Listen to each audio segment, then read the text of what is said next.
Sejam todos bem-vindos ao canal Cristão do Mundo Real. Nós estaremos aqui mostrando para vocês a realidade e o cotidiano de alguns seguidores de Jesus Cristo. E conosco hoje aqui está o Alex, grande amigo nosso aí. Obrigado por ter aceitado esse convite. Eu que agradeço, Joel. Obrigado. Isso. Obrigado a vocês que estão aí acompanhando. Para mim é um prazer poder compartilhar alguma coisa daquilo que Deus tem feito na minha vida. Que legal. A gente vai ter um momento muito agradável aqui, né?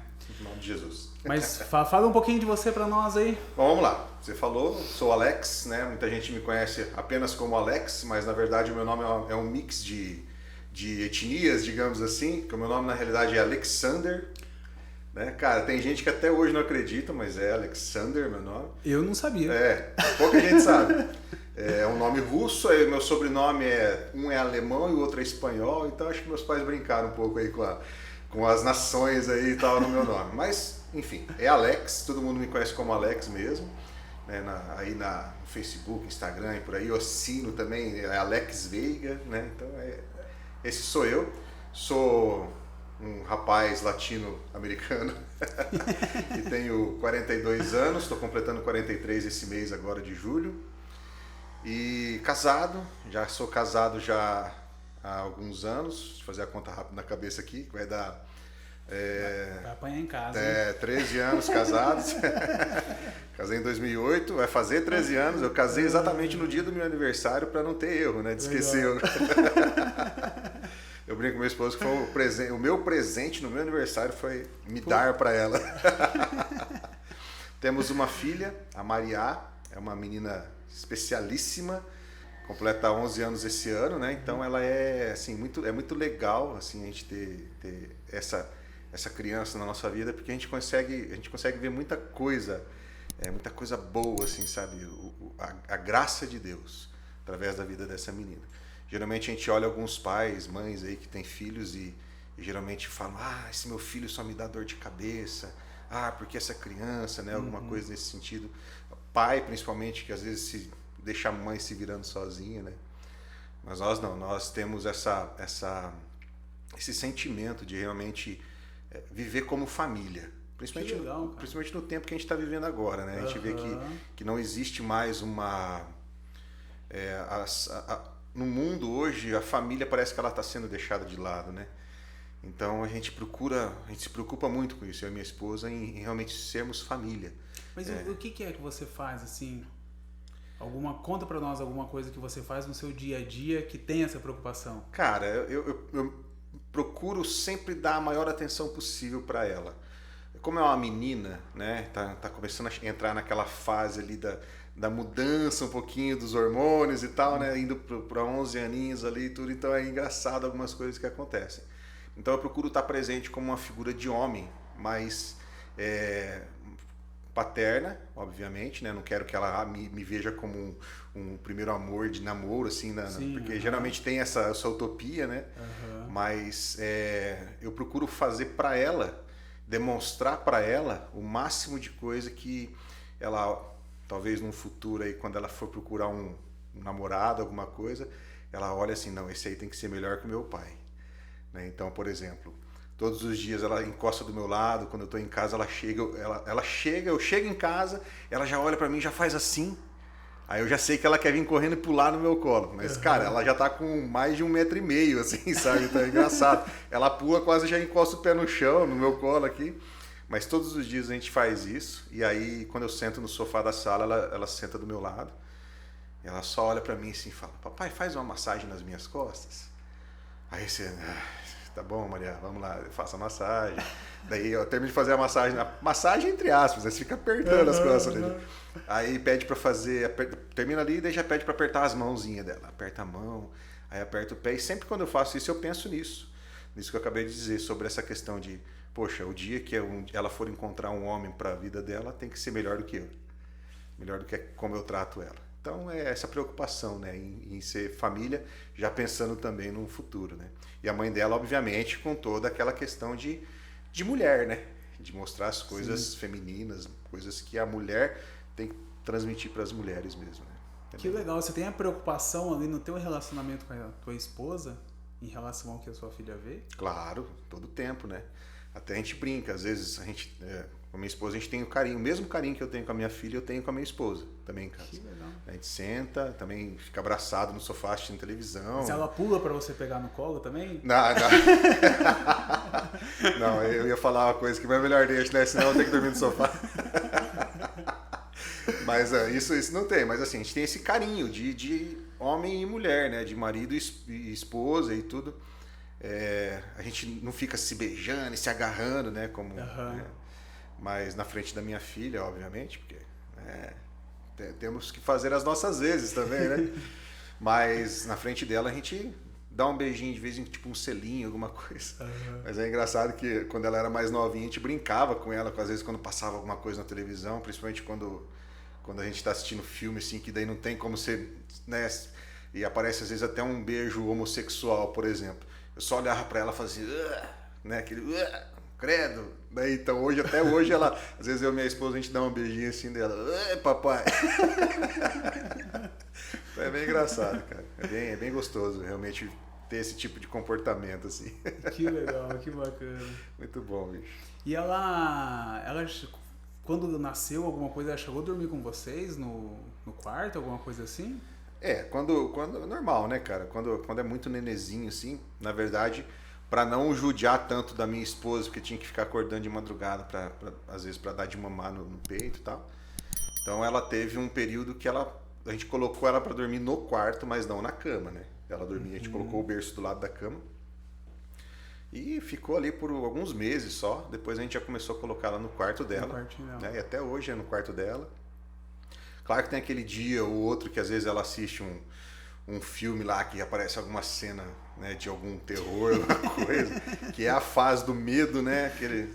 Esses tempos atrás até tivemos um período bem trágico, assim, por causa desse medo. Então toda madrugada, cara, você vai chegar, tua filhinha ainda é bem novinha, né? Você vai chegar nesse ponto. Já estou profetizando. Tomara que não aconteça, mas pelo que eu tenho conversado aí, todo mundo passa por isso. Você tá dormindo de boa, assim, de madrugada, de repente você dá aquela sensação, assim, que tem alguém do seu lado. Cara, abrir o olho, assim, tá ela em pé do lado da cama, aqui, assim. Você chega a se assustar, né? Você olha assim, você meio que se assusta na hora, é complicado. A gente passou por isso um período aí, mas agora tá bem tranquilo. A gente, claro, como bons cristãos, né, a gente vai, coloca ela na cama e conversa bastante com ela, ora com ela, ensina ela a orar, né?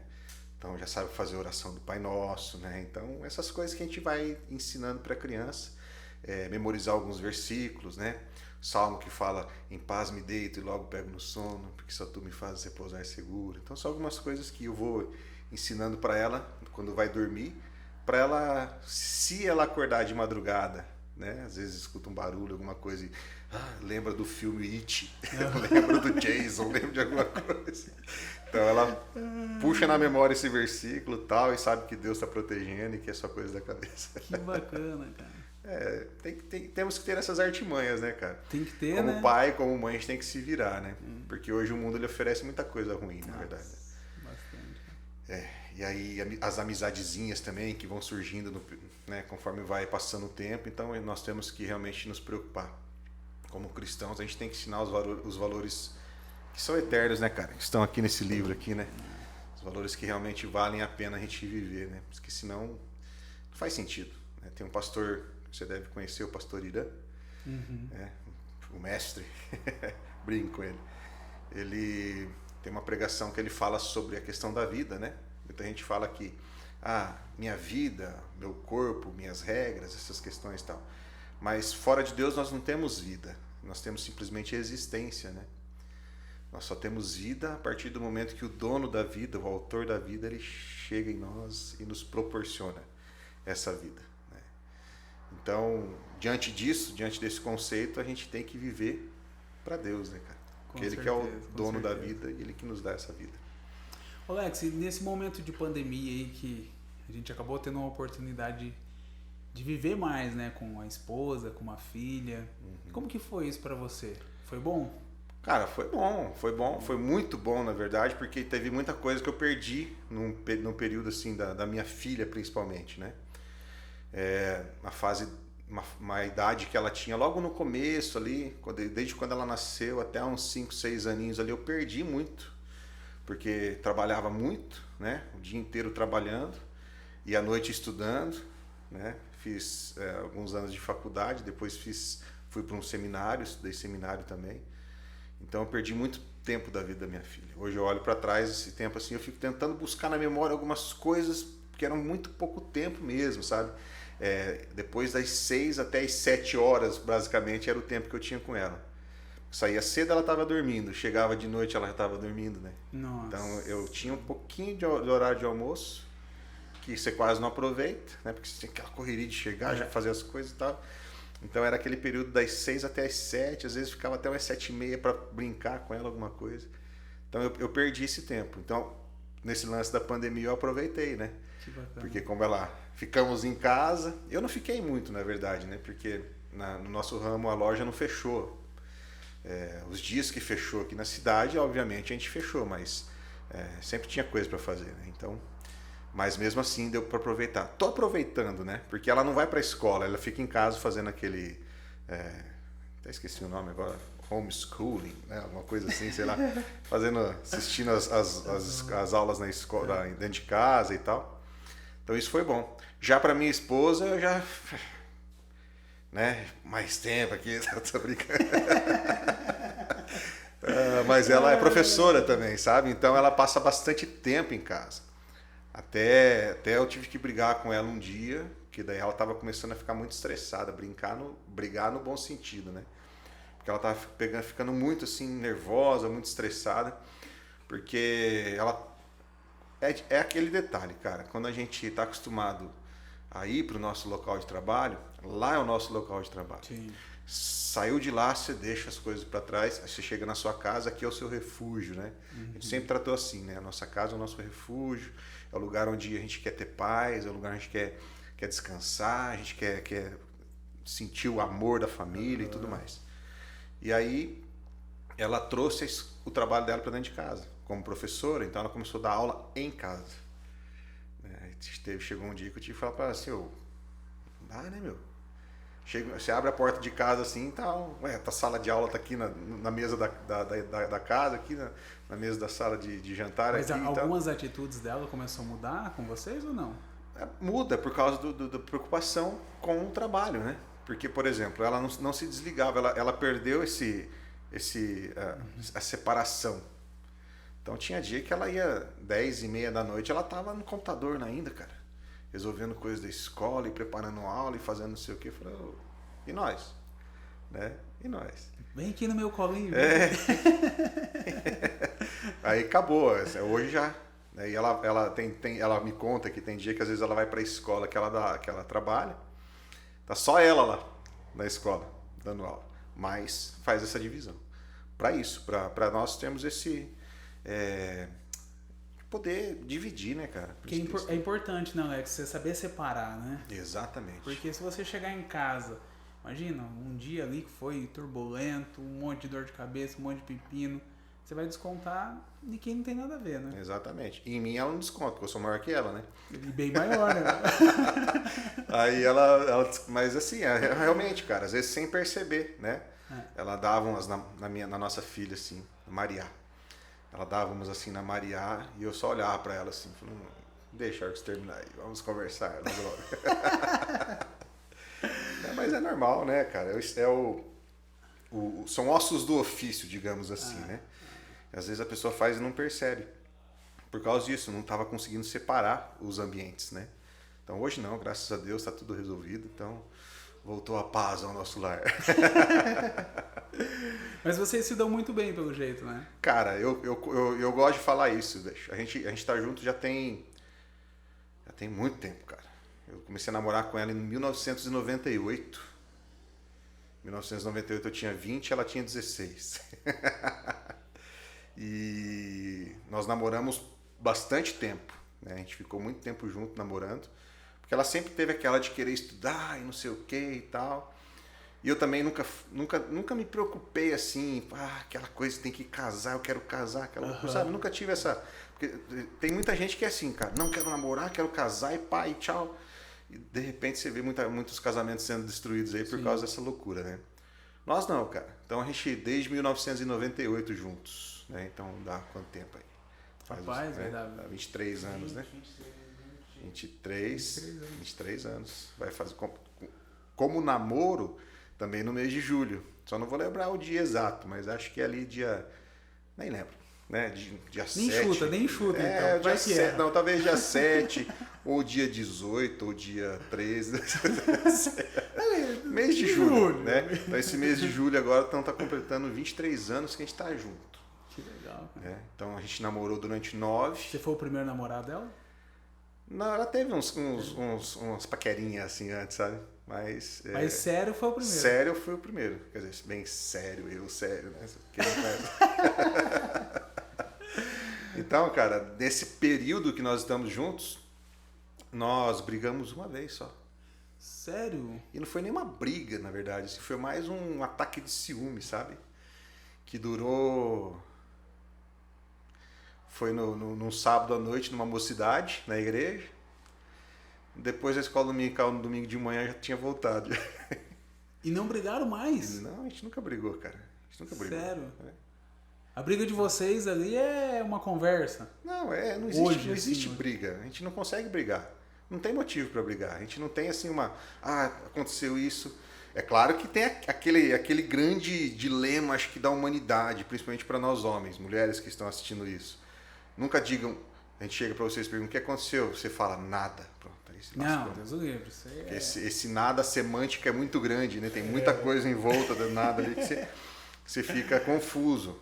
Mas às vezes acontece isso. Às vezes você olha para ela, né? Pô, como eu disse, 23 anos juntos, né, cara?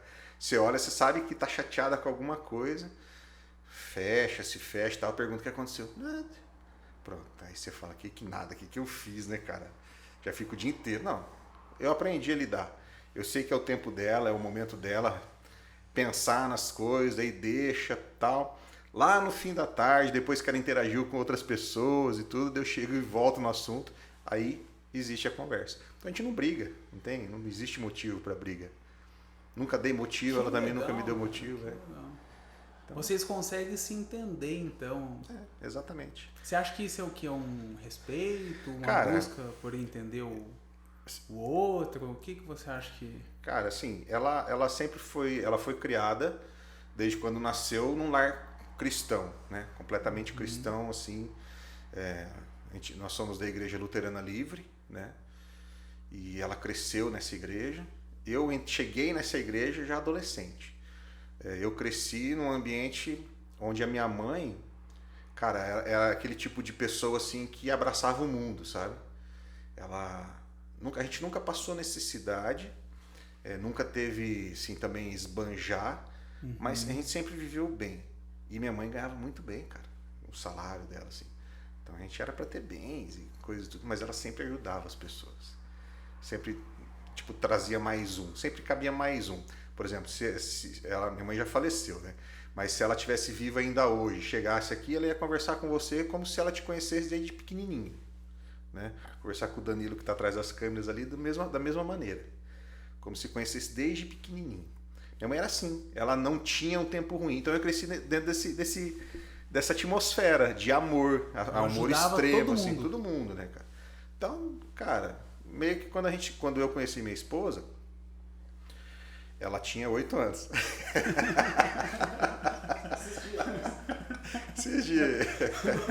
O irmão dela, mais velho, né, obviamente, a gente era tipo os melhores amigos naquela idade ali, assim, sabe, de pré-adolescente ali e tal, e vivia junto. Na juventude, deixamos o cabelo crescer juntos, viramos roqueiro junto, aquelas coisas, sabe, de andar de camiseta de banda. A gente passou por altas aventuras juntos, assim. Então, eu acho que esse relacionamento que eu tenho com ela vem desde antes de realmente ser um casamento ou um namoro, né? Então, eu sempre tratava ela como minha irmã. Tanto que quando ela estava interessada em mim, tiveram que chegar em mim e falar assim, você não se tocou ainda? Eu falei assim, minha irmã, velho, né? Tipo, como se fosse minha irmã e tal. Então, assim, cara, a gente nunca teve nada assim de problema nenhum, sempre foi cara, muito tranquilo. Que bacana.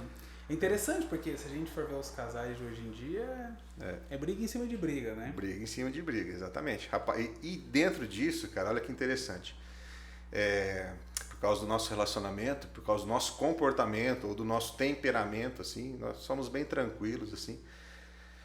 Já tivemos vários casais que vieram pedir conselhos pra gente.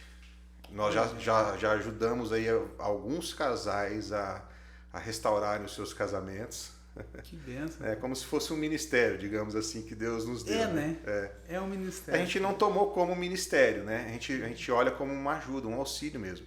Porque se fosse pensar, é o nosso ministério, a gente ia ter que viver disso e pensar nisso e se preocupar com isso, né? Simplesmente não, cara. Simplesmente aparece assim, a pessoa entra em contato, então...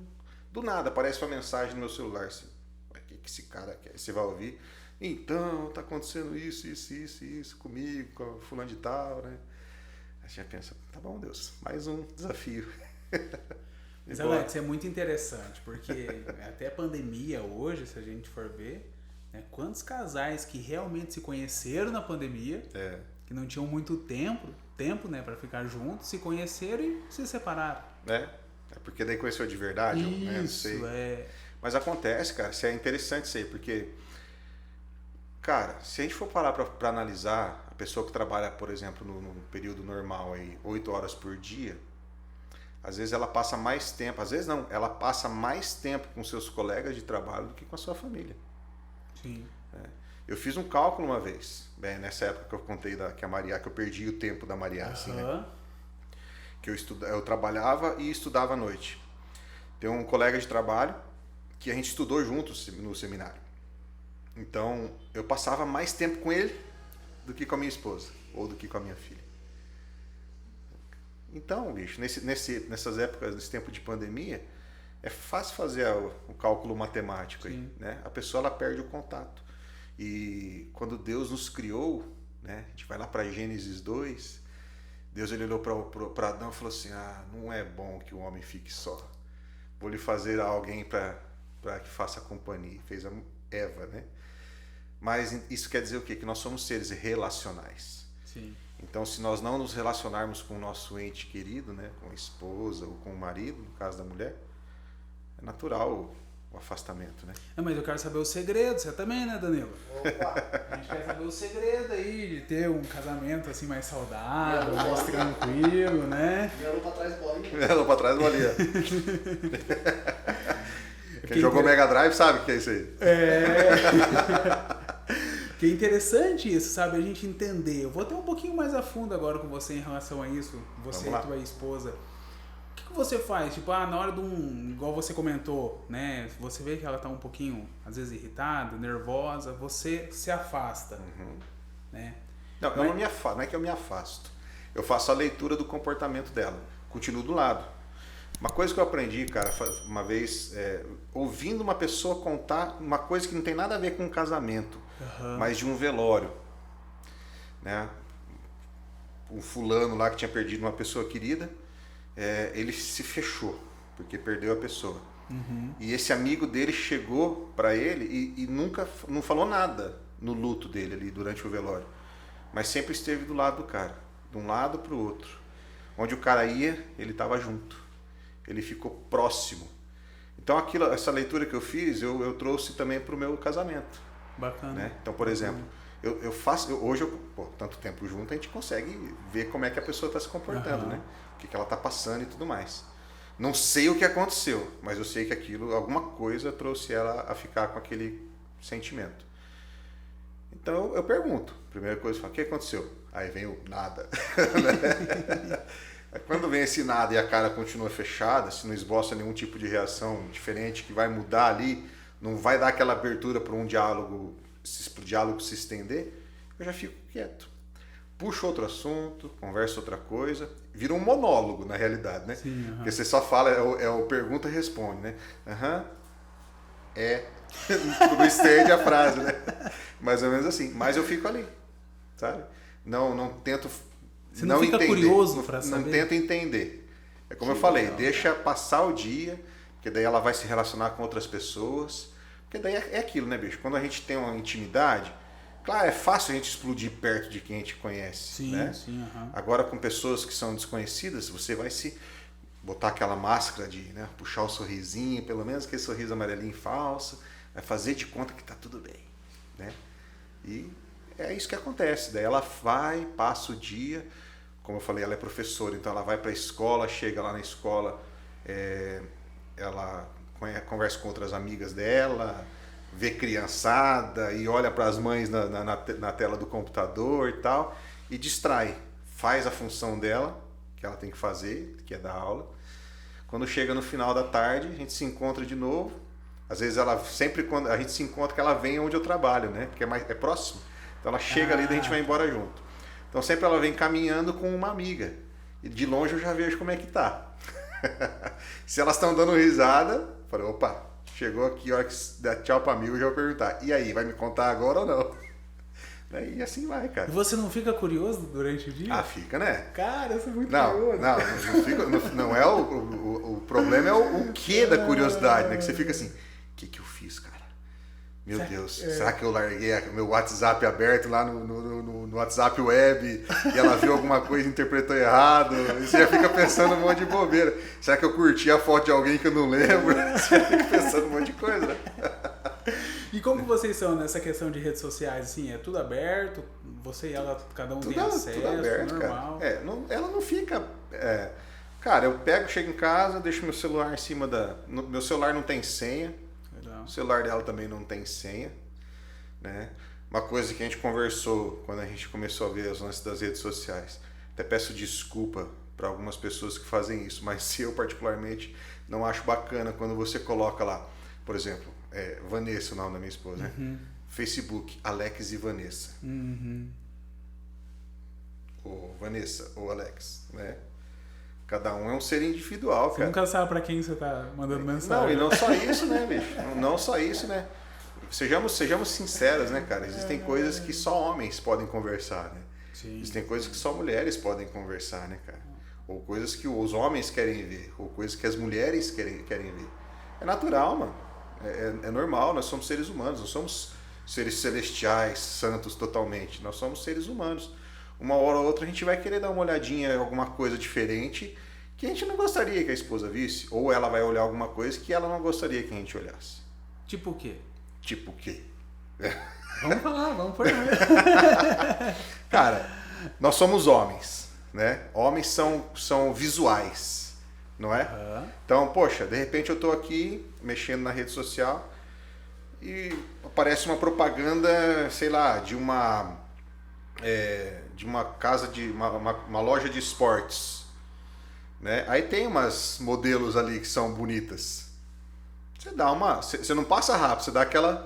Você diminui a velocidade do dedo. Diminui a velocidade do dedo, assim. Não é? Normal, cara. Né? Como cristãos, obviamente, a gente tem que se abster disso, né? Temos que...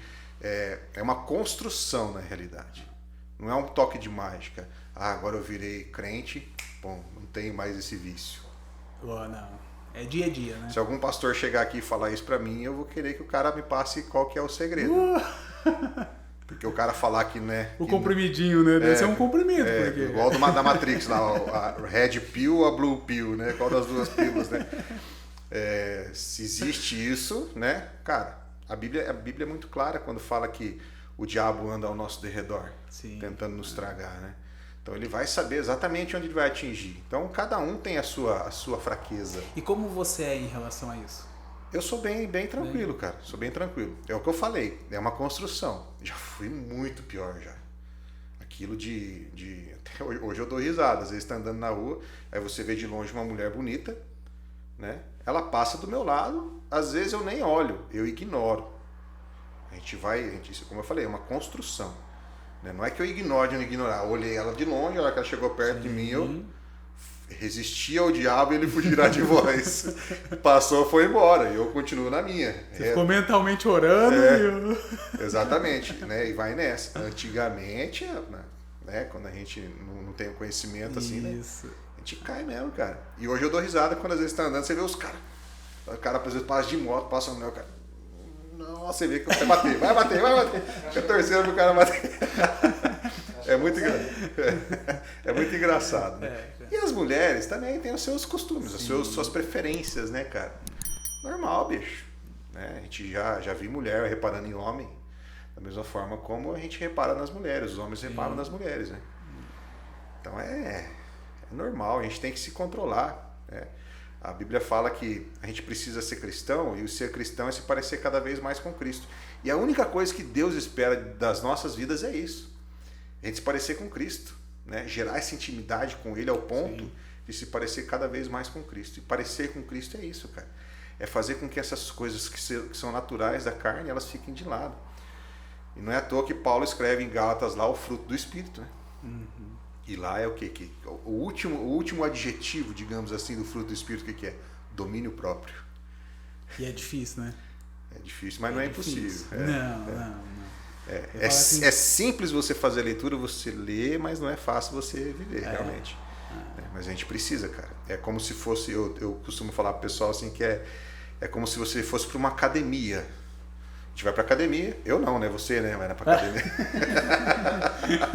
Você vai pra academia, você pega lá nos halteres lá e tal, e né? Fica fazendo todos aqueles exercícios lá. Na vida espiritual é a mesma coisa, né? É como se fosse uma academia espiritual. O fruto do Espírito é isso. Engraçado é isso, cara. Não sei se você já reparou. Mas quando Paulo cita lá em Gálatas, ele fala fruto do Espírito, no singular. E ele coloca 9 adjetivos. Então é um fruto que tem que gerar 9 coisas na nossa vida. Não é só um. Não é só o domínio próprio. É também o amor, é também ser bom, né? E todos aqueles outros que tem lá. Não falar mal. Então aí sim a gente está vivendo o fruto do Espírito. Vivendo para Deus de verdade. É isso, cara. E é um exercício, como eu falei, né? Cada dia a gente tem que tentar melhorar. Tem que praticar, né? Tem que praticar. Tem que praticar. O praticar o que é? Você viver. Não é só ir na igreja. Ou praticar como, tem culto hoje, tem culto amanhã, tem culto na segunda, na terça, na quarta, na quinta, na sexta, no sábado e domingo. Tem culto todo dia. Cada dia tem um culto diferente. Você vai todos os dias, mas não vive o fruto do Espírito. Como que é a sua prática? Em que sentido? No sentido de praticar o fruto do Espírito. Cara, eu procuro lembrar do que é o fruto do Espírito. Em todo momento eu penso que o que eu vou fazer é como se eu estivesse fazendo para Deus. Então é basicamente isso que eu faço. No trabalho, né? Acontece uma frustração no meu local de trabalho. Vontade que dá, chutar o balde, né? Eu falei, não, eu tenho que fazer como se estivesse fazendo para Deus. No meu casamento, né? Acontece uma situação, vou chutar o balde, não, tem que fazer como se estivesse fazendo para Deus. E viver o fruto do Espírito é isso. Porque eu preciso expressar amor. Eu preciso olhar para aquelas pessoas que estão próximas a mim e eu preciso amá-las. Eu preciso ser bom. Para ser bom eu tenho que ter amor. Eu não posso ficar falando coisas ruins, coisas negativas, porque aí eu vou estar prejudicando quem está próximo de mim.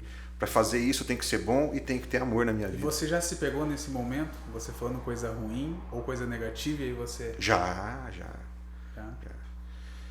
Cara, eu na nossa igreja, eu tenho eu trabalho com... Hoje tem 2 grupos, na verdade, que eu faço o discipulado. Né? Então, tem uma família, na verdade, não é um grupo, né? É uma família. Essa família eu já estou, acho que uns 2 anos com eles. Toda semana a gente se reúne. E agora tem um outro grupo de discipulado, que são 2 irmãs, que eu estou fazendo.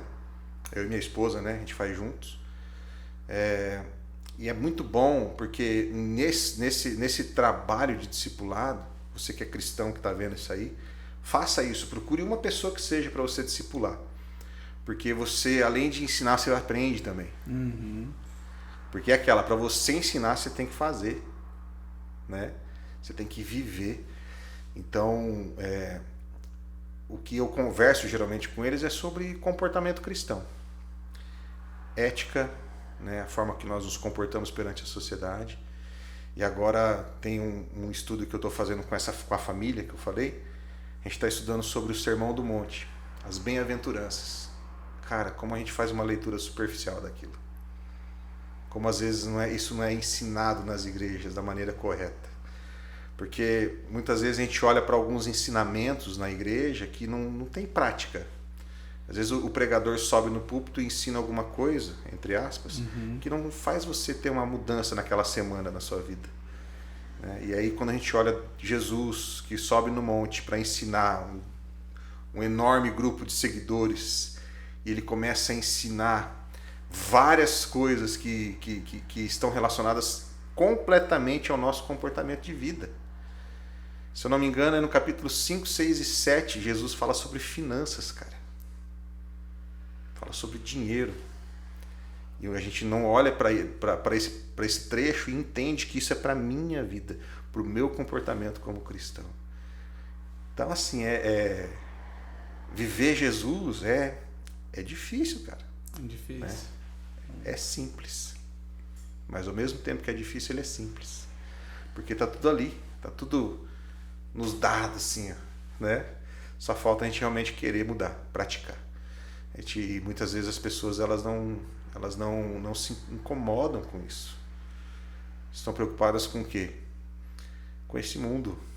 Em querer status, né? Em querer ter um bom emprego, ou uma boa casa, ou um bom carro. Não estou dizendo que isso é ruim. Sim. Né? Mas não é esse o objetivo. Né? Como eu falei, o que Deus espera da gente é o que Ele esperava de Jesus quando Jesus estava aqui. Relacionamento. Se você for lembrar a história de Cristo aqui nessa terra, tudo o que Ele ia fazer, Ele orava ao Pai antes. Ou seja, relacionamento. Né?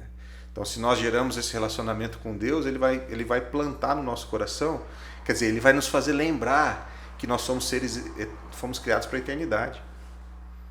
Alex, como que é a tua rotina diária em relação a estudo, oração?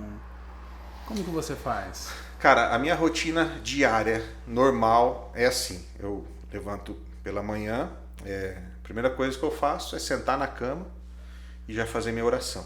Né? Agradecer pela noite de descanso e já coloco o dia na presença de Deus. Tudo muito rápido, assim, não fico ali enrolando, fazendo aquelas... Né? Muito rápido. E aí me arrumo, vou trabalhar na loja. Quando eu chego na loja, eu vou fazer meu devocional. Já tem isso do lado da minha mesa, assim, tem lá um livrinho devocional que eu já deixo lá com uma Bíblia, estratégico ali, e faço meu devocional. Você chega antes do horário? Não, no horário mesmo. Eu chego, abro a loja, faço as coisas que tem que fazer ali. Quando eu chego na minha mesa, que daí coloco em ordem, eu já programo o meu dia, aquele período ali é o período que eu vou fazer isso. Entendi. Coisa rápida também.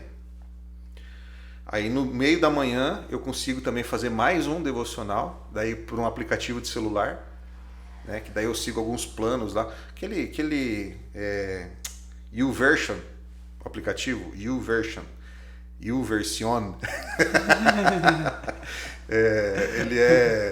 Ele é um aplicativo da Bíblia, e nesse aplicativo da Bíblia tem vários planos assim de estudos para você fazer. Temas variadíssimos, assim, sabe? Então, no meio da manhã eu faço isso também, né? No período do café. A gente tem um períodozinho do café da manhã ali na loja. Termino o cafezinho, sento de novo na minha mesa lá, abro o aplicativo, faço esse devocional. Aí, no horário do almoço, vou para casa almoçar e tal. Aí à tarde é mais puxado daí não tem como eu parar para aquilo ali, para fazer uma leitura, alguma coisa. Mas quando dá uma brechazinha ali, eu já abro alguma coisa na internet, algum artigo, geralmente relacionado àquilo que eu li de manhã, para dar mais abrir um pouco mais a cabeça sobre o assunto, né? E aí, à noite, na segunda-feira, é o dia que eu tento ficar mais em paz assim comigo, que daí eu vou aproveitar um pouco mais em casa. Eu não sou um cara muito de assistir televisão, né? Não gosto de ficar assistindo TV, essas coisas assim e tal. Quando eu tenho uma oportunidade, eu assisto um filme, geralmente com a minha esposa ou com a minha filha ali e tal, que elas estão assistindo, eu sento lá e fica aquele momento do caixinha do nada, né? Que você senta ali e diz, agora é hora de relaxar a cabeça. Viajando. Daí senta ali, na segunda-feira é assim. Aí na terça tem o discipulado, daí já é puxado, aí estende à noite. Aí na quarta-feira é o dia que geralmente eu tenho uma agenda em algum lugar, uma visita pastoral para fazer, né? Na quinta-feira daí tem o estudo com a família lá que eu falei. Na sexta-feira daí é a noite da família, daí a gente programa para fazer alguma coisa em família mesmo, daí é o dia para isso. Que é até uma dica que eu dou para todas as pessoas que eu posso dizer assim, né? Você pelo menos um dia da semana você ter para isso. Campo Mourão é um lugar que não tem tanta coisa para se fazer, né? Sim. A não ser comer. Né? Que é bom demais. É bom demais. Tem opção pra caramba, né, pra você comer. Então, geralmente a gente deixa para isso, né? O que a gente vai comer hoje? Uma pizza? Vamos comer um lanche do tal, né? E assim vai. Né? Seria interessante se tivesse algum lugar para ir, para um boliche ou um shopping, né, para passear, alguma coisa, pelo menos à noite, né, fazer isso. Então a sexta-feira é da família. Aí sábado e domingo, já viu, né? Você tem algum momento que é só você e sua esposa? Eu e minha esposa? Você reserva algum dia? Geralmente quando a minha filha vai dormir na casa do meu sogro e da minha sogra. Então você manda lá para casa do sogro e da sogra. Não, ela que pede, na verdade. a gente fala assim, mas de novo. Porque... Poxa, justo hoje, vai logo. Porque é importante isso também, né? Claro. É uma intimidade que tem você e sua esposa. É necessário, porque como eu falei, né? Nós somos seres relacionais. A gente precisa se relacionar. E esse momento de intimidade do casal é fundamental, né? É fundamental. Você me fez lembrar um videozinho aqui, tem uns caras que colocam lá, faça as perguntas no Instagram, né? Uhum. Pergunta não sei o que, daí eu mostrei uma pergunta pro cara. Aí o cara fez a pergunta assim, cara, a minha esposa, ela só quer ter relacionamento comigo uma vez por semana. O que eu faço? Aí o cara falando assim, a mulher dele atrás. Uma vez por semana, levanta a mão pro céu, meu amigo, porque aqui faz lá uns 3, 4 vezes já. Agradeço uma vez por semana. Então, cara, a gente briga com isso, né? Mas se a gente parar pra pensar, às vezes a culpa é nossa também, cara. Sim, com certeza. A gente chega sobrecarregado do trabalho e fica esperando a mulher se insinuar. Pô. Né? Seja homem, mano. Né? Uma vez eu aprendi com um amigo meu que ele preparava o campo. Quando ele queria, assim, ele preparava o campo durante o dia. Né? Então, saía de casa cedo, às vezes a esposa estava indo em casa, tal, ou ia para o local de trabalho. Aí ele já mandava uma mensagenzinha para ela. Bom dia, meu amor, cheio de coraçãozinho, aquelas coisas assim, né? Daí ela, o que você quer? Já secou assim.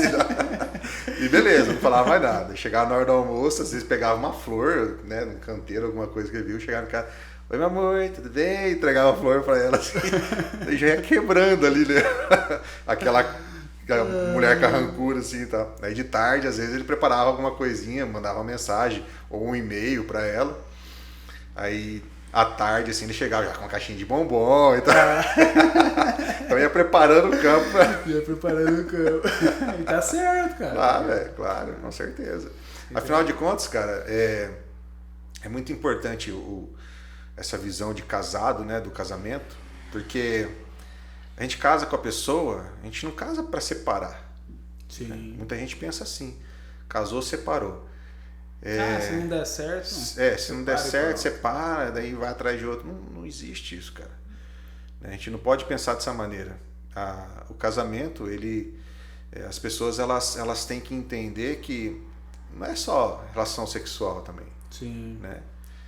É muito melhor, mas é muito melhor, cara, você conseguir conversar com o seu cônjuge, né? Com a sua esposa ou com o seu marido, no caso da mulher. É muito mais importante isso do que propriamente uma prática, né, de ato sexual todo dia, aquela coisa ali e tal, todo dia a gente vai pra cama. Até porque se você conseguir conversar, você consegue ter um ato sexual. Exato, muito mais tranquilo, né? E bem melhor desenvolvido, uma coisa mais prazerosa, digamos assim. Né? Porque, cara, uma coisa que eu tenho comigo, assim, desde sempre, eu sempre me preocupei com quem tá junto comigo, né? Em todos os sentidos, assim, quem trabalha comigo, eu sempre me preocupo com quem trabalha comigo. Né? Tô dirigindo, coisa simples, cara. Eu me preocupo com a pessoa que está do meu lado. Vou passar no quebra-mola, tento passar suave para a pessoa, né? Aquela coisa assim. Então eu sempre me preocupei com isso. E no casamento é a mesma coisa. Né? Eu me preocupo com o bem-estar, né, da minha esposa. Como que ela vai estar? Como é que ela vai se comportar nesse sentido? Então o casamento, cara, é isso. A gente conseguir diálogo em primeiro lugar.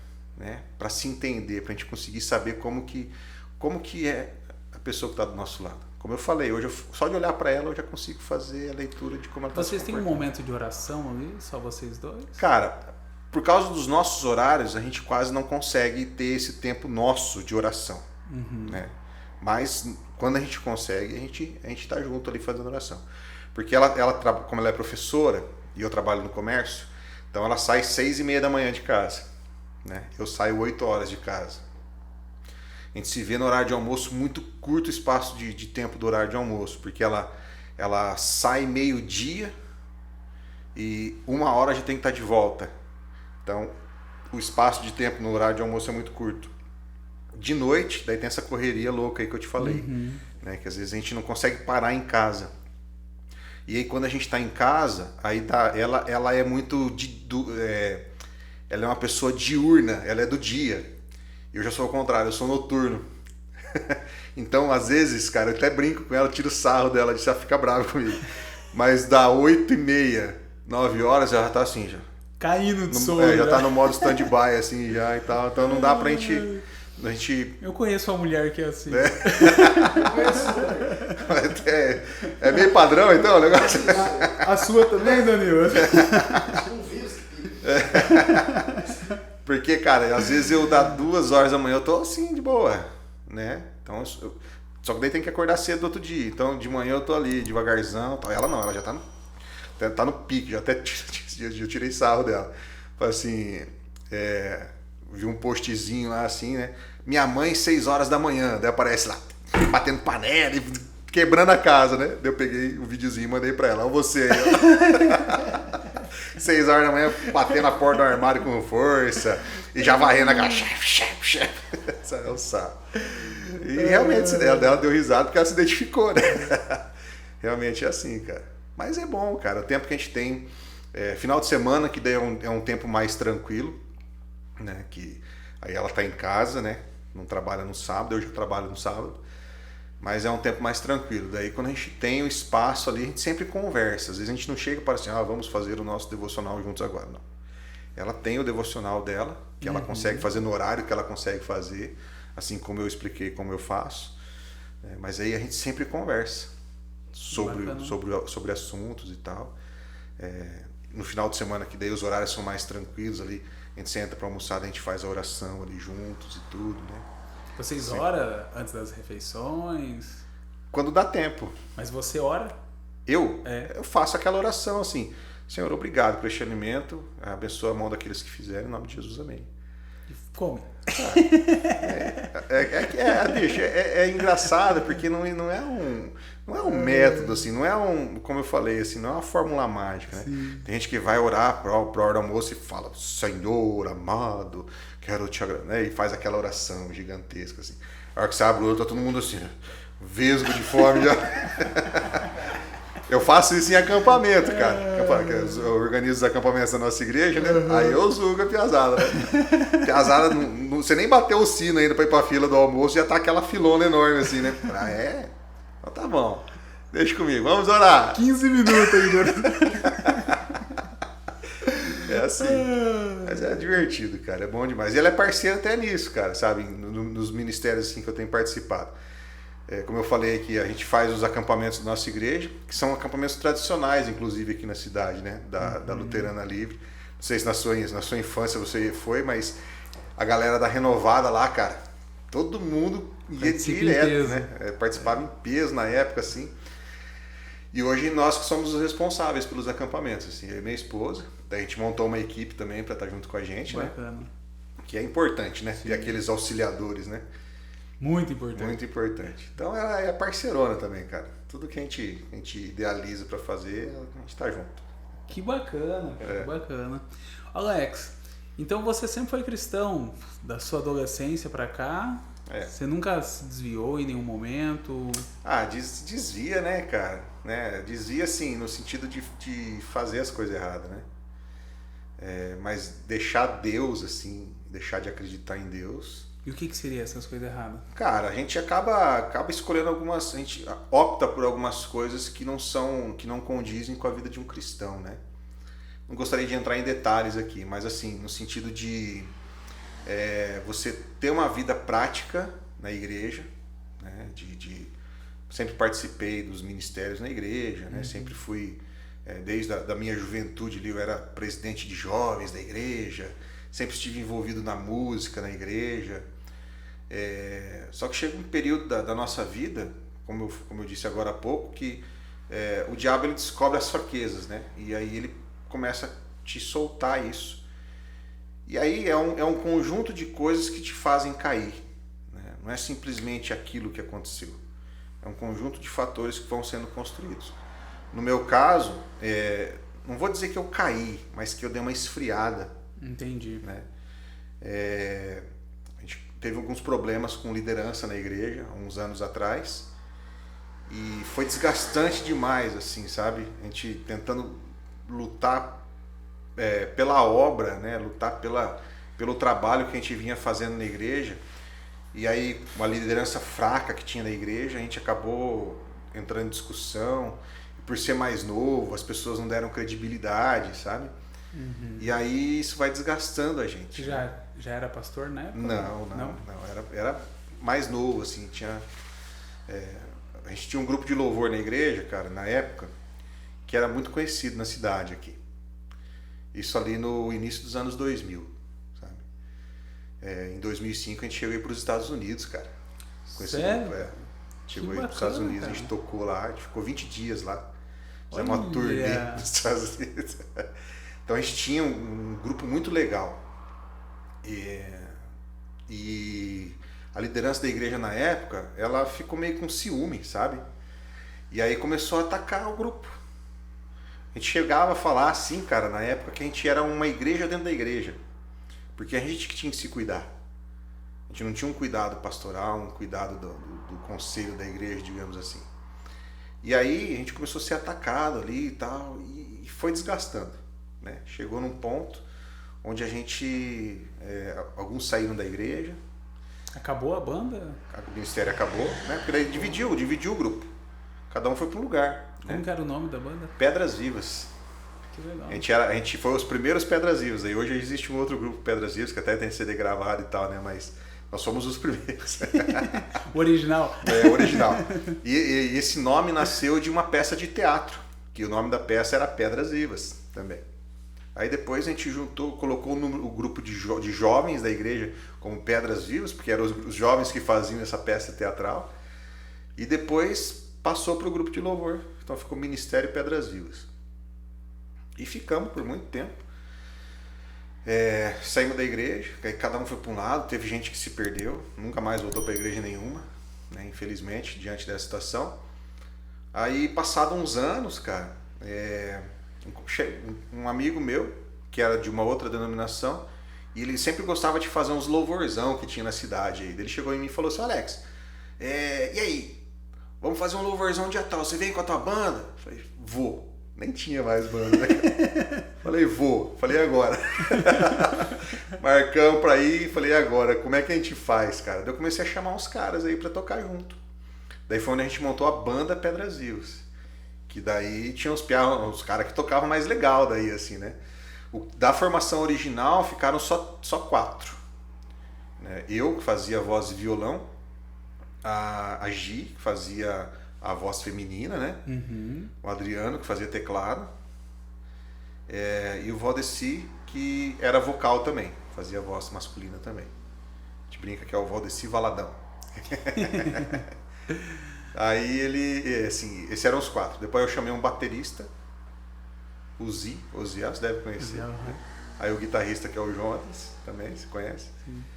E o baixista, daí no começo ainda era um menino que ainda era da igreja, mas depois a gente mudou. Né? Daí foi um menino que era de Engenheiro Beltrão, que era da quadrangular da igreja na época, hoje ele não tá mais lá, né? E daí a gente montou essa banda, cara, em 2007. A gente tocou até 2017.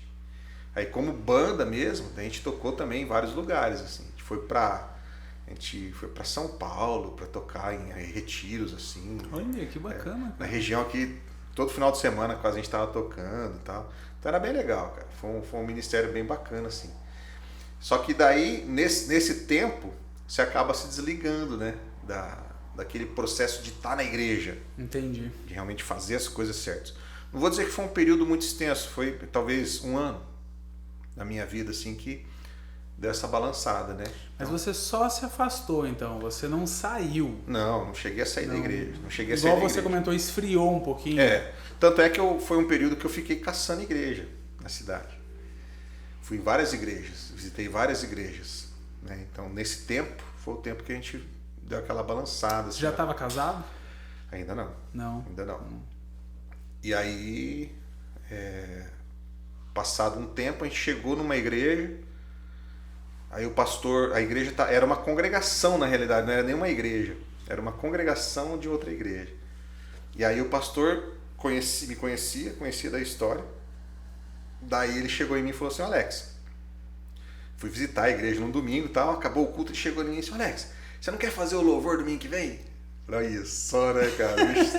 Foi certinho. Será que é esperto? Fazia tempo que eu não tocava, né, cara? Fazia tempo que eu não tocava. Falei, beleza, deixa comigo. Daí eu fui, chamei um baterista, porque a igreja não tinha um baterista, né? Daí eu chamei um baterista que tocava comigo antes. Tá? E aí, nunca mais saí dali, cara. Fiquei 7 anos nessa igreja, na Presbiteriana do Brasil.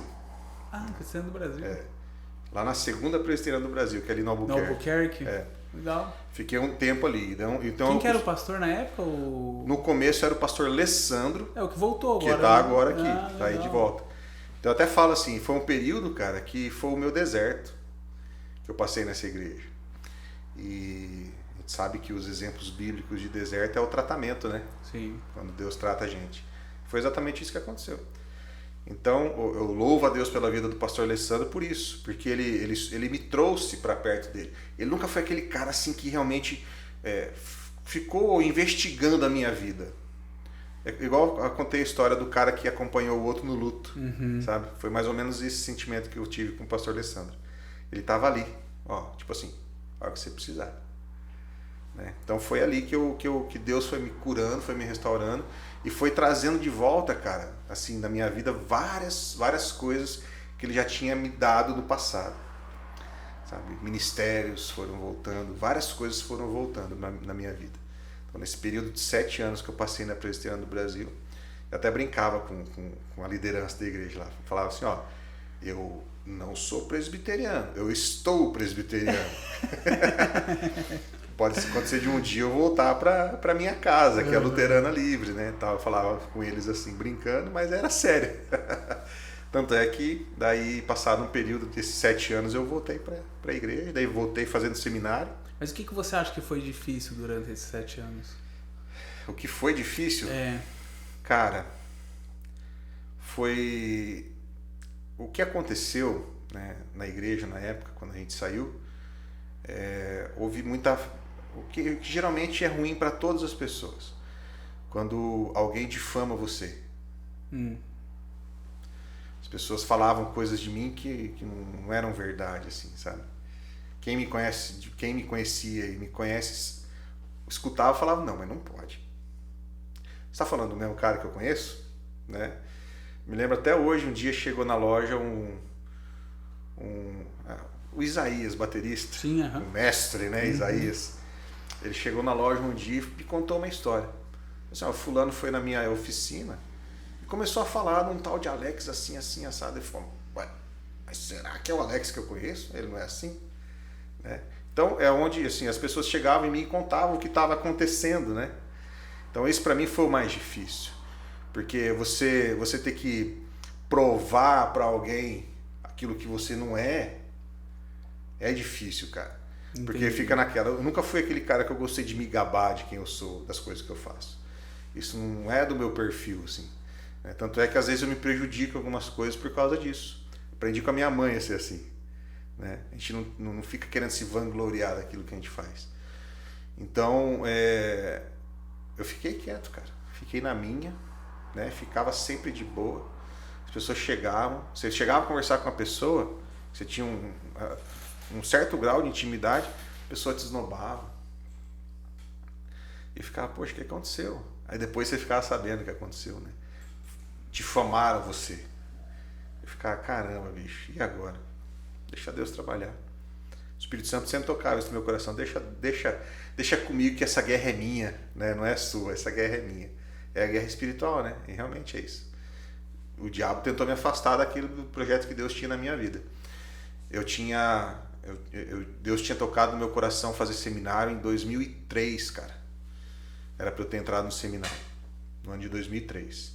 Tinha um projeto na minha mente, porque a nossa igreja ela veio dos Estados Unidos, é uma igreja missionária. E naquela época, quase todo ano vinham missionários para o Brasil, para trabalhar aqui no Brasil. Só que eles chegavam aqui, eles passavam muito tempo aprendendo a língua portuguesa. Então o meu projeto era esse. Eu fiz faculdade de letras para ser professor de português. Olha que bacana. E a ideia era ir embora para os Estados Unidos para dar aula, ensinar o missionário a língua para vir para o Brasil. Era esse o meu plano. Só que foi desconstruído isso, né? Então hoje eu entendo que não era a vontade de Deus para isso e tal, né? Mas o seminário queimava no meu coração. Aí nesse período que a gente saiu da igreja, ficou tudo... Aí virou uma bagunça, cara, uma bola de neve, assim, tanta coisa negativa acontecendo. E é engraçado que tudo vai ficando ruim. Dívidas aconteciam, sabe? Ficava devendo um cartão de crédito, um monte. Você perde o controle da sua racionalidade, do teu normal ali, de quem você é de verdade. Então, nesse tempo que eu passei ali na igreja, com a ajuda do pastor Alessandro e dos irmãos que estiveram lá, cara, ele foi muito, muito usado por Deus, porque ele percebeu que eu tinha, assim, um potencial, né, de ministério. Então ele nunca deixou isso para trás na minha vida. Ele não deixava eu sentado no banco. Ele me desafiava. E eu ficava, não, calma, pastor, calma, porque você estava machucado ainda, né? Calma, aquela coisa. Até que de repente eu comecei a trabalhar, a desenvolver o trabalho com o ministério de louvor da igreja. E aí Deus foi tocando no meu coração essa questão de você preparar outras pessoas também. Não só ensinar, mas preparar elas. Sim. Então, nesses períodos de 7 anos que eu fiquei lá, eu preparei, eu sei que eu saí de lá e deixei 3 líderes lá, pelo menos.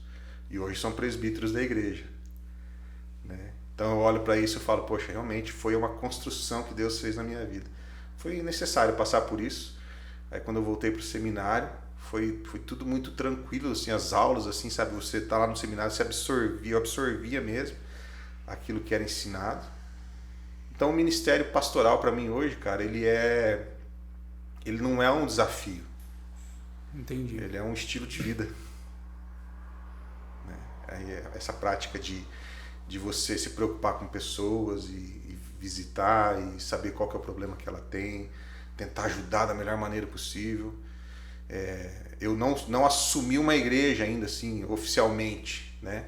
Hoje eu estou como pastor interino da nossa igreja ali na esquina da Fiorella.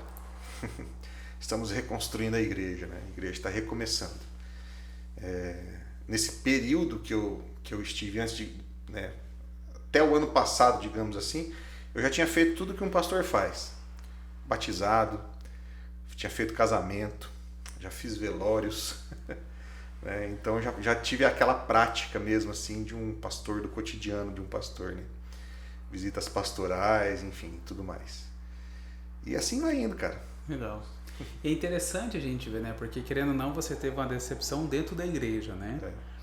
E muitas pessoas que estão fora da igreja acham que a igreja é santa, que a liderança é santa, né? E isso acontece, né? A gente está sujeito a isso, né? Cara, uma coisa assim que eu acho legal na nossa doutrina, na doutrina da nossa igreja. Eu sei que tem algumas igrejas que as doutrinas são um pouco diferentes, mas a nossa igreja, a doutrina dela é assim, cara. É uma pirâmide de poder, digamos assim, só que é uma pirâmide ao contrário, onde a congregação ela é soberana. Aí existe o conselho administrativo que coordena aquilo que a congregação decide, e o pastor é o último da escala, né? E eu olho para isso e eu lembro de Jesus, que mudou uma história, mudou todo um contexto, usando simplesmente uma bacia de água e uma toalha, onde as pessoas olhavam para ele como se fosse, uau, esse cara vem para acabar com Roma, vai detonar tudo e nós judeus nós vamos ser os donos do mundo agora, porque, né, o Salvador chegou e tal. Ele falou, viu, o seguinte, ó, eu sou o mestre, eu sou o filho de Deus. Mas se vocês não fizerem isso, se vocês não forem assim, né, a humildade. Então, o pastor, ele é comedor de feijão, igual nós. Você acha que teve a inversão de valor quando teve a viravolta na sua igreja? Sem dúvida, sem dúvida. Né? Porque você até comentou que foi a liderança que... É um comportamento doutrinário, que não casa com a nossa doutrina, que foi transformado. Onde quem manda na igreja são os líderes. Não é assim. Né? Atos nos ensina isso. Né? A Bíblia nos ensina isso. Jesus nos ensinou isso. Né? Que nós todos somos iguais, cara. Né? O profeta, o pai é Deus. Né? Não é o pastor. O pastor, ele é o responsável, sim, pela vida espiritual. Né? Por quê? Porque ele estudou para isso. Ele foi vocacionado para aquilo. Para isso. De se preocupar com a sua vida espiritual. De trazer a revelação da palavra de Deus para a sua vida. Aquilo que você não pode fazer, né? O pastor, ele está ali para te auxiliar. Não para mandar na sua vida. Não para querer se achar superior à sua ovelha. Que a ovelha não é dele, ele também é uma ovelha. Né? Ele também precisa de Jesus. Né? A ovelha é de Cristo. O pastor, ele deve ter uma responsabilidade maior, porque está cuidando das ovelhas de Cristo. Né? Sendo ovelha também, né? É como se fosse o líder da manada ali. Né? Então isso acaba prejudicando muitas igrejas, cara. E prejudica a vida de muita gente também. Sabe? Porque o que acontece? Tem um líder na igreja, que é o chefão ali, o pastor. Ou, sei lá, o presidente do conselho, né? Existe o conselho da igreja, são os caras que apitam tudo dentro de uma igreja. E aí tem aquele membro que não faz nada. Por quê? Tem os caras ali que faz. E aí? E a vida cristã? E o agir como cristão que é necessário? Você nunca vai dar oportunidade para o cara fazer? Então você tem que trazer o cara para perto de você, vamos caminhar junto aqui. É dessa maneira, cara. Me ajuda. Estou com dificuldade no meu casamento, sou pastor. Você pode me auxiliar? Entende? É uma troca não de favores, é uma troca de amor, né? Sim. Onde um pode auxiliar o outro. Cara, tem tanto potencial parado no banco da igreja. Tem tanta gente com o ministério sendo afogado no banco da igreja, às vezes por uma falta de liderança, capaz de enxergar isso. E é fácil essa liderança? Ser líder? Essa liderança? Cara, você precisa estimular. Voltando ao exemplo da academia. Você precisa estimular. Eu hoje na frente do ministério, o que eu faço? Eu estimulo todas as pessoas que chegam na igreja. Falo para eles assim, você precisa achar um lugar aqui onde você pode se encaixar. Você precisa sair do seu banco e fazer alguma coisa. E aí é simplesmente o estímulo, porque quem vai auxiliar, quem vai te dar a capacidade para você fazer aquilo que você precisa fazer é o Espírito Santo. É o Espírito Santo. Mas para isso você precisa ser estimulado também. Né? Você precisa entender que você precisa fazer aquilo. Isso aqui é um ministério, cara. Isso aqui é um ministério. Você podia trazer mais pessoas para te auxiliar. Se encaixar em algum lugar aqui. Sim. Por que não? Né? Então a gente estimula as pessoas a serem melhores. O pastor é isso. Ele não tem que chegar em você, você vai viajar para onde? Ou você vai fazer tal coisa? Você conversou comigo? Já conversou com o pastor que você vai fazer tal coisa? Né? Eu me lembro no passado, teve um rapaz que ele, num acampamento, foi feito um apelo para as pessoas que queriam fazer seminário, que tinham um chamado para aquilo, de missão, pastoral, o que quer que fosse, relacionado ao seminário. O cara foi em lágrimas para frente, porque se sentiu tocado e tal. Passado um tempo, encontrei com ele, e aí, cara, quando que você vai começar? Ele, então, cara, fui conversar com meu pastor proibiu. E durante um período, a vida do cara foi só para baixo. Por quê? Porque ele preferiu ouvir o homem do que ouvir o Espírito Santo. Entende? Então, a liderança de uma igreja, ela tem que ser estimulante. Não tem que ser superior a ninguém. Pode ser uma pessoa que queira se sobressair dos demais. Se tem um cara sentado ali que toca melhor violão que eu, o que você está fazendo aí, bicho? Vem aqui. Hoje, desde essa época que eu estava na presbiteriana, que eu falo ali, cara, eu sempre estimulei os caras. Tinha um cara que estava começando a tocar violão. Começando do zero mesmo, assim, aprendendo bem, não conseguia nem mudar os acordes direito ali, assim, no violão. Cara, a gente vai ter ensaio, você quer vir? Traz teu violão. O primeiro ensaio ficou sentadinho no banco, ele tímido, na frente, assim, o pessoal ensaiando ele sentadinho, com a cifra ali, assim, tal, né? No segundo ensaio eu já coloquei ele lá em cima, lendo a cifra lá em cima. No terceiro ensaio já estava plugado o violão dele. E assim foi indo. Até que o cara foi desenvolvendo. Foi sendo um músico da igreja. É isso que a gente precisa fazer, cara. Que bacana. Estimular, né? Como liderança a gente precisa estimular as pessoas a serem sempre melhores. E também querer fazer isso para as próximas, para as outras pessoas, né? Para os próximos que estão próximos a ela. E até para quem não conhece, né? A gente praticar o amor, cara, ele é estimulante.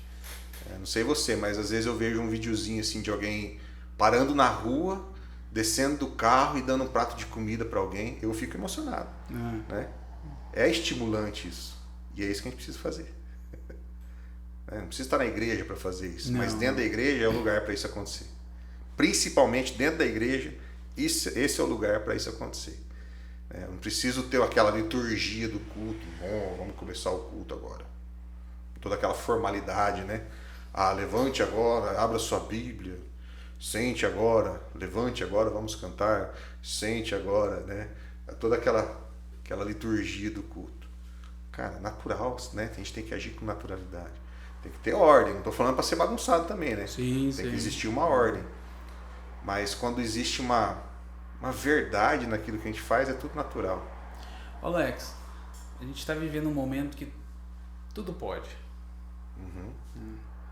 Como que você vê hoje a igreja em relação aos, vamos colocar, aos visitantes, não vou nem colocar membro, né? Nessa questão de tudo pode, né? Às vezes vem pessoas novas para a igreja, começa a frequentar, começa a conhecer e não existe aquela questão de realmente ensinar o que é, o que não é, o que pode, o que não pode, o que agrada a Deus, o que não agrada. Como que você vê hoje as igrejas em si em relação a isso? Isso é como se diz, né? Um tiro no escuro, né? Às vezes até para o próprio líder. O cara às vezes coloca alguém no altar ali para pregar. O cara nunca estudou a Bíblia. O cara vai falar bobeira. Ele vai desensinar, na verdade. Como já aconteceu na nossa igreja, há uns anos atrás. Você convidar um pastor de uma outra igreja, o cara chega na igreja e prega uma coisa toda aleatória, inventa umas coisas na hora lá para querer ouvir um glória a Deus, um aleluia, sabe? Então isso é prejudicial. Você trazer as pessoas para o teu ambiente ali, para aquele ambiente de igreja, é ali o lugar dela, ela tem que vir mesmo. Sim. É aqui que você tem que estar. Não tem que achar que você vai entrar na igreja e você vai achar perfeição, pelo contrário, né? Hoje, ainda mais hoje, pelo contrário, porque é como você está falando, os mais imperfeitos estão dentro da igreja. Agora, cabe à liderança ela saber organizar esse tipo de comportamento das pessoas dentro do ambiente. Cada igreja, como eu falei, existe um dogma, né? Cada igreja tem a sua doutrina. A nossa igreja tem uma doutrina.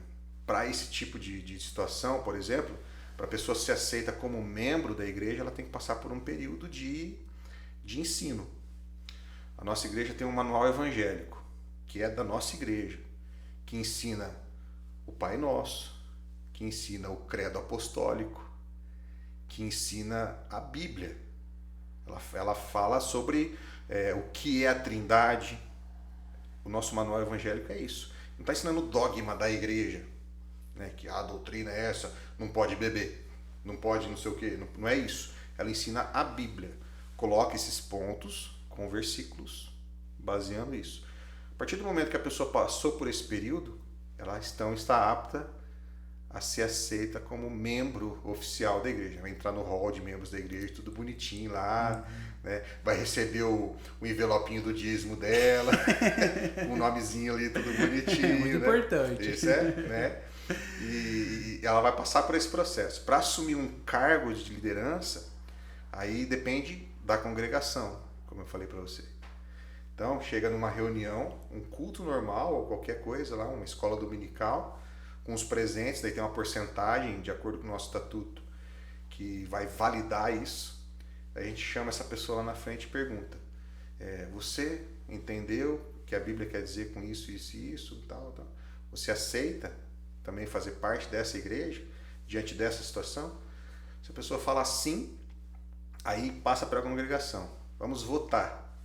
Vamos aceitá-lo como membro ou não? Então não é o pastor que decide, não é a diretoria que decide. Entendi. Quem decide é a congregação. Por quê? Porque ela vai ter que ser aceita por todos.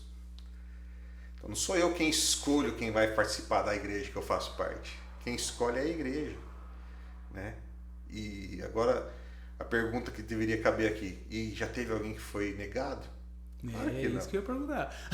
Claro que não. Primeira coisa que veio. Claro que não. Nunca ninguém é negado. Né? Porque o que acontece? É um aprendizado antes ali. A pessoa aprende a viver dentro daquele ambiente. Cara, porque querendo ou não querendo, você tem que se comportar. É o que eu falei desde o começo aqui. É você viver a sua vida como cristão de verdade. Você caminhar como cristão de verdade. Vai ter aqueles velhos hábitos ainda? Vai. Mas o Espírito Santo ele vai trabalhando na sua vida, na sua caminhada cristã até o final da sua vida. É um processo, né? É um processo. E a igreja está ali, porque o que é que acontece quando é a congregação? Pô, fulano pisou na bola. Danilão, você tá perto do cara aí, ó. Fala com ele. Joel, ó, o cara é teu vizinho. Troca uma ideia aí, entendeu? A responsabilidade não é só do pastor ou da liderança. A responsabilidade é da congregação. Por isso que todos têm que se envolver, igual você comentou, né? Exatamente. Até para, de repente, você pega uma igreja muito grande aí, uma igreja com 2.000 membros. Se não tiver envolvimento ali de toda a liderança, de todo mundo, fica difícil, né? A igreja ela não é fechada, sabe? Nenhuma igreja pode ser assim. Ela não é um clube social, né? Que você só faz parte dela se você cumpre algumas regras. Não é isso, né? Mas existe alguns comportamentos que a gente tem que ter.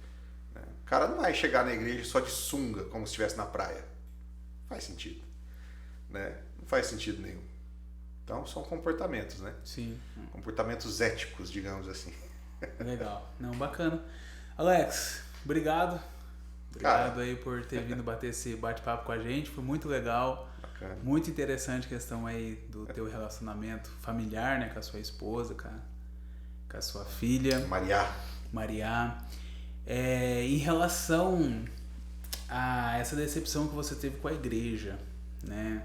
Você teve aí depois 7 anos difíceis, digamos assim, né?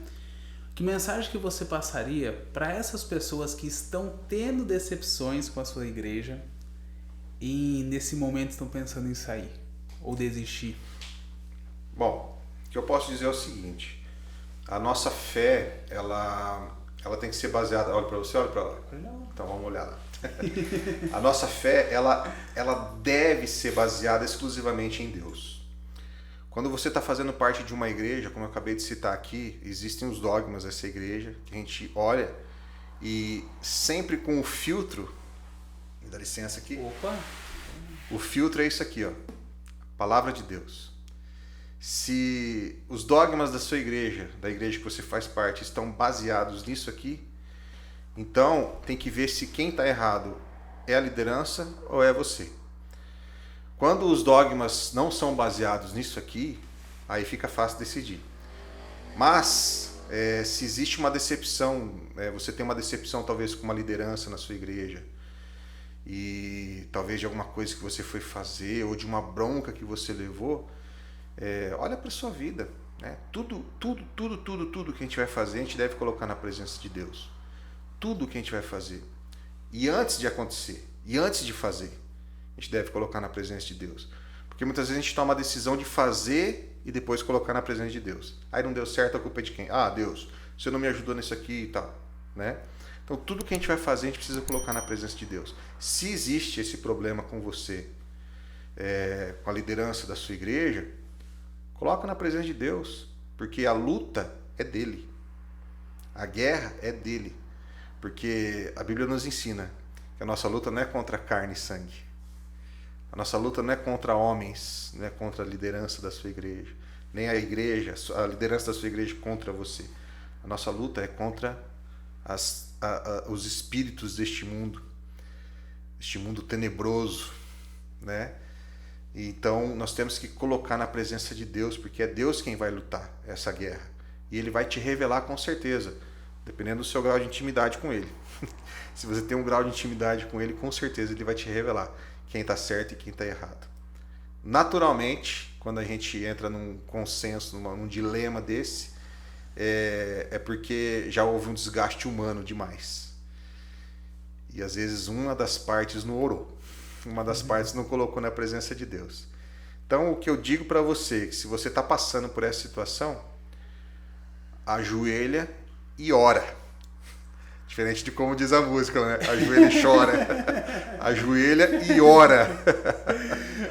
Porque é só Deus mesmo, cara. É só Deus para direcionar a sua vida, a nossa vida, né? Eu tô aqui por um direcionamento de Deus. Claro que o Google Maps me ajudou a chegar aqui, né? Mas foi um direcionamento de Deus. Você caminha todos os dias porque Deus quer. Porque Deus está no controle de todas as coisas. Às vezes a gente esquece disso, né? A gente acha que tem o controle de todas as coisas nas nossas mãos e tudo mais. Mas e aí? E se de repente aconteceu alguma coisa ruim com alguém que você conhece, que você tem que mudar o seu trajeto, ou com a sua própria vida? Então tem que ser tudo na presença de Deus. Se está acontecendo esse BO aí, gente, ora.